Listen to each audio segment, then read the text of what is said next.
ये एपिसोड भी स्टार्ट होता है बिल्कुल उसी सीन से जहां पर हम देखते हैं कि एल्डर मू हैंडरसन ने फैंग से पूछा था, एल्डर लुवो आप इस गोल्डन हॉर्न बहमूद को मारने के लिए कौन सा वेपन यूज कर रहे हैं। एल्डर मू हैंडरसन की ये बात सुनकर फैंग वहां पर अपने ब्रेन लाइट डिवाइस से एक होलोग्राम इमेज बनाता है जो कि होती है लेजर कैनन की। जो लेजर कैनन फैंग को एंशिएंट सिविलाइजेशन रूइंस नंबर 12 से मिली होती है, जिसे बुबाता अभी भी रिपेयर कर रही है। उस लेजर कैनन को देखकर वहां पर सभी वॉरियर्स और सभी प्रेसिडेंट हैरान हो जाते हैं और कहते हैं ये तो लेजर कैनन है। फैंग कहता है जी बिल्कुल आपने सही कहा, ये वही वेपन है जो कि मुझे एंशिएंट सिविलाइजेशन रूइंस नंबर 12 से मिला है। और ये एंशिएंट सिविलाइजेशन रूइंस नंबर 12 वही है जो कि 3 मोस्ट डेंजरस प्लेसेस में से एक है। और ये जो लेजर कैनन है ये फिलहाल जमीन पर सबसे ज्यादा पावरफुल वेपन है। फैंग की ये बात सुनकर वहां पर मौजूद सभी वॉरियर्स हैरान हो जाते हैं और वो ध्यान से इस वेपन को देखने लगते हैं। तभी हम देखते हैं एल्डर सोकोलोव को जो कि हैरान होते हुए कहते हैं रूइंस नंबर 12। और फिर वो कहते हैं ग्रेट 5 कंट्रीज वहां पर सब ने बहुत नुकसान उठाया है और बहुत सफर्ड भी किया है। और फिर वो आगे बढ़ते हुए कहते हैं एल्डर लुओ क्या आप वाकई उस एंशिएंट सिविलाइजेशन रूइंस के अंदर चले गए और वहां से सेफली बाहर भी आ गए। अब इससे पहले कि फैंग उनकी इस बात का आंसर कर पाता तभी एल्डर लायन किंग कहते हैं लेकिन ये लेजर कैनन कितनी स्ट्रॉन्ग है।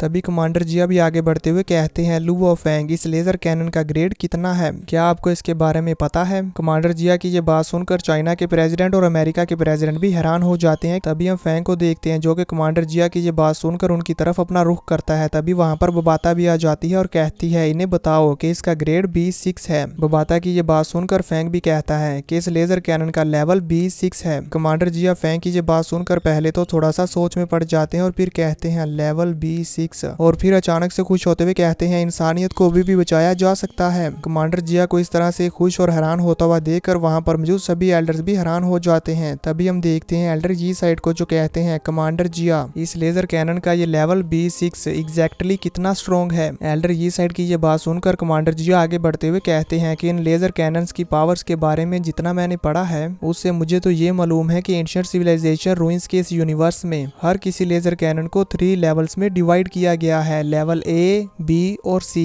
और फिर वो वहां पर इन लेवल्स के बारे में बताने लगते हैं कि आखिर ये लेवल्स कितने स्ट्रॉन्ग हैं। वो कहते हैं कि ये जो लेवल A की लेजर कैनन्स होती हैं वो किसी भी ordinary star traveller level fighter को आसानी से मार सकती है। और ये जो लेवल 6 है ये स्टार लेवल के बराबर है, जिसका मतलब है कि ये B6 level laser cannon star level 6 के फाइटर को किल कर सकती है। कमांडर जिया की ये बात सुनकर वहां पर मौजूद सभी वॉरियर्स सोच में पड़ जाते हैं और कहते हैं लेवल 6। फिर वो खुश होते हुए कहते हैं वाकई ही ये वेपन काफी स्ट्रॉन्ग है। तभी हम एल्डर मू हैंडरसन को देखते हैं जो कमांडर जिया से कहते हैं लेकिन इस लेजर कैनन का डायामीटर तो बहुत छोटा है, क्या ये लेजर कैनन अपने इतने छोटे से डायामीटर के साथ उस गोल्डन हॉर्न बहमूद को मार सकती है। एल्डर मू हैंडरसन की ये बात सुनकर वहां पर मौजूद सभी वॉरियर्स भी इसके बारे में जानना चाहते थे कि क्या ये लेजर कैनन वाकई उस गोल्डन हॉर्न को बहमूद को मार पाएगी या नहीं। तभी हम फैंग को देखते हैं जो कि कुछ सोच रहा होता है और फिर वो कहता है उस गोल्डन हॉर्न बहमूद की बॉडी की लंबाई 180 मीटर्स है लेकिन उसका सर सिर्फ 20 मीटर दूर है। और जब हम लेजर कैनन को फायर करेंगे तो उसके बाद इस लेजर कैनन का ये अटैक लाइट की स्पीड से उस पर हमला करने के लिए जाएगा। और जहां तक मुझे लगता है वो गोल्डन हॉर्न बहमूद इसे डॉज नहीं कर सकता और ना ही इससे बच सकता है। यहाँ तक कि अगर ये लेजर बीम उस गोल्डन हॉर्न बहमूद की बॉडी के साथ थोड़ी सी भी टच हो जाती है फिर भी ये पूरी तरह से उस गोल्डन हॉर्न बहमूद की खोपड़ी को उड़ा देगी और ये बात तो गारंटीड है कि वो रिकवर नहीं हो पाएगा। फैंग की ये बात सुनकर वहां पर मौजूद वॉरियर्स और सभी एल्डर्स भी चौंक जाते हैं और कहते हैं वाकई ही ये वेपन काफी पावरफुल है। तभी हम एल्डर सोकोलोव को देखते हैं जो कहते हैं ह्यूमैनिटी को अब भी उम्मीद है। इस वेपन को देखकर अभी भी ये उम्मीद है कि हम उस गोल्डन हॉर्न बहमूद को किल कर सकते हैं और सरवाइव कर सकते हैं। ये कहते हुए वो काफी खुश हो जाते हैं। तभी हम देखते हैं लीडर हों के तीनों गार्ड्स को, वो भी ये सुनकर खुश हो जाते हैं। यहाँ पर हम देखते हैं कि जैसे सभी वॉरियर्स को ये मालूम हो जाता है कि हाँ वाकई ही ये लेजर कैनन उस गोल्डन हॉर्न बहमूद को किल कर सकती है तो वहां पर चारों तरफ खुशी का माहौल छा जाता है और सभी वॉरियर्स हंसते मुस्कुराते एक दूसरे के साथ बातें करने लगते हैं कि हाँ वाकई ही अब हम बच सकते हैं। चाइना के प्रेसिडेंट भी यहाँ पर खुश हो जाते हैं। वहां पर सभी वॉरियर्स आपस में बात कर रहे होते हैं ग्रेट ये लेजर कैनन तो वाकई ही काफी ज्यादा पावरफुल है, अब हम बच जाएंगे। तभी हम लीडर होंग को देखते हैं जो कि इन सभी एल्डर्स और वॉरियर्स को खुश हुआ देखकर खुश हो जाते हैं और फिर फैंग के कंधे पर हाथ रखते हुए कहते हैं लुओ फैंग तुम्हारा शुक्रिया, तुम वो हो जिसने इंसानों की उम्मीद को दोबारा से जिंदा किया, नहीं तो ये सब लोग तो अपनी उम्मीद हार चुके थे कि हम जिंदा भी बचेंगे। लीडर होंग की ये बात सुनकर फैंग कहता है हाल मास्टर। अब इससे पहले कि फैंग इससे आगे कुछ भी कह पाता तभी लीडर होंग कहते हैं मुझे हाल मास्टर मत कहो, तुम भी मुझे ली शैन की तरह ब्रदर होंग कह सकते हो। लीडर होंग की ये बात सुन सुनकर फैंग भी खुश हो जाता है और कहता है हाल मास्टर। अब यहाँ पर लीडर होंग और लुवो फैंग आपस में बात करने ही वाले होते हैं कि तभी एल्डर सोकोलोव कहते हैं, एल्डर लुवो क्या हम लेजर कैनन को देख सकते हैं? एल्डर सोकोलोव की ये बात सुनकर फैंग बुबाता से कहता है, बुबाता क्या तुमने लेजर कैनन को रेडी कर लिया? यहाँ पर हम देखते हैं कि बुबाता ने उस लेजर कैनन को बस रेडी कर ही लिया होता है, इसलिए वो कहती है हाँ ये तकरीबन फाइनल प्रोसेस में है। बुबाता की ये बात सुनकर फैंग कहता है, एवरीवन प्लीज थोड़ा सा इंतजार करें। अब यहाँ पर ये सभी लोग शांति से इंतजार कर ही रहे होते हैं कि तभी अचानक से वहाँ मॉनिटर पर एक वीडियो प्ले होती है, जिसे देखकर ये सभी लोग जल्दी से उसकी तरफ देखते हैं, जहाँ पर हम देखते हैं कि इस वीडियो में वो गोल्डन हॉर्न बेहमूथ बाकी सभी सिटीज पर अटैक कर रहा होता है और उन सिटीज को डिस्ट्रॉय कर रहा होता है। गोल्डन हॉर्न बेहमूथ को इस तरह से तबाही मचाता हुआ देखकर कोई एल्डर उनमें से कहता है, वो गोल्डन हॉर्न बेहमूथ सब कुछ डिस्ट्रॉय कर रहा है। तभी वारगोड पैलेस का एआई सिस्टम मॉनिटर पर एक 9 मिनट का काउंटडाउन दिखाते हुए कहता है, ये गोल्डन हॉर्न बेहमूथ मिस्ट आइलैंड पर मौजूद ह्यूमंस की तरफ बढ़ रहा है। इसकी स्पीड 15,000 मीटर्स पर सेकंड है। एस्टिमेटेड टाइम 9 मिनट्स, यानी कि ये गोल्डन हॉर्न बेहमूथ 9 मिनट्स में वहां तक पहुंच जाएगा। इस गोल्डन हॉर्न बेहमूथ की इतनी ज्यादा स्पीड को देखकर एल्डर ये साइड कहते हैं कि वो गोल्डन हॉर्न बेहमूथ बहुत फास्ट है। कमांडर जिया कहते हैं कि हमें उसे हैंगजिया में इंटर होने से पहले पहले मार देना चाहिए। तभी एल्डर सोकोलोव कहते हैं, लुवो फैंग और कितना टाइम लगेगा? एल्डर की बात सुनकर फैंग कहता है, बुबाता अब हमारे पास ज्यादा टाइम नहीं है। अब हमें बुबाता का सीन दिखाया जाता है, जहाँ पर हम देखते हैं कि बुबाता अभी भी पुराने मलबे में से कुछ मटेरियल्स ढूंढ रही होती है ताकि वो उस लेजर कैनन को रिपेयर कर पाए, और उसे वो फाइनल मटेरियल भी मिल जाता है जिससे वो उस लेजर कैनन को कम्प्लीटली रिपेयर कर लेती है, और फिर उसके अंदर एक सॉफ्टवेयर इंस्टॉल करने लगती है जिससे कि उस लेजर कैनन को यूज कर पाए। बुबाता उसके अंदर वो सॉफ्टवेयर इंस्टॉल करने की काफी कोशिश कर रही होती है, लेकिन हर बार वहां पर एरर आ रहा होता है, जिसे देखकर बुबाता अपना सर पकड़ लेती है। तो वहीं दूसरी तरफ हम देखते हैं कि काउंटडाउन में सिर्फ 8 मिनट बाकी बचे होते हैं, जिसे देखकर बुबाता और भी घबरा जाती है और जल्दी जल्दी से उस लेजर कैनन के अंदर सॉफ्टवेयर इंस्टॉल करने लगती है। तभी हमें दूसरी तरफ उस गोल्डन हॉर्न बेहमूथ का सीन दिखाया जाता है, जो कि बड़ी तेजी के साथ हैंगजिया की तरफ ही आ रहा होता है। फैंग उसे देखकर गुस्से में कहता है, बुबाता।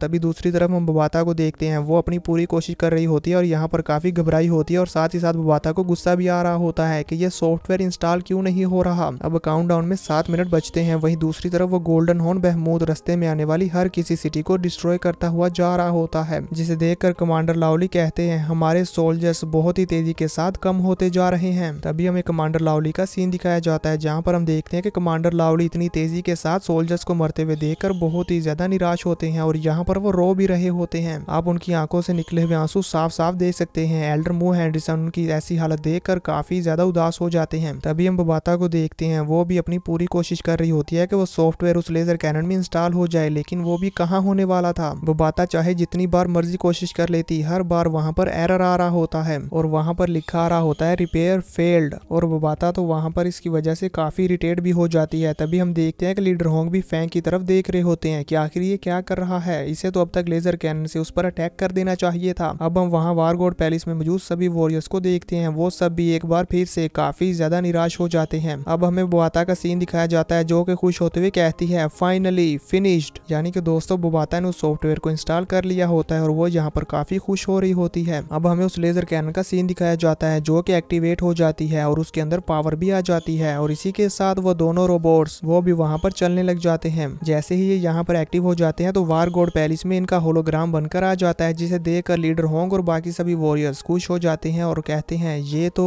तभी फैंग उन्हें बताने लगता है कि ये वही रोबोट है जो कि मुझे एंशिएंट सिविलाइजेशन रूइंस नंबर 12 के अंदर मिला है, और फिर फैंग इन्हें यहाँ पर इसके बारे में बताने लगते हैं। तो दोस्तों देखेंगे नेक्स्ट एपिसोड में कि क्या ये रोबोट उस गोल्डन हॉर्न बेहमूथ को मार पाएगा या नहीं।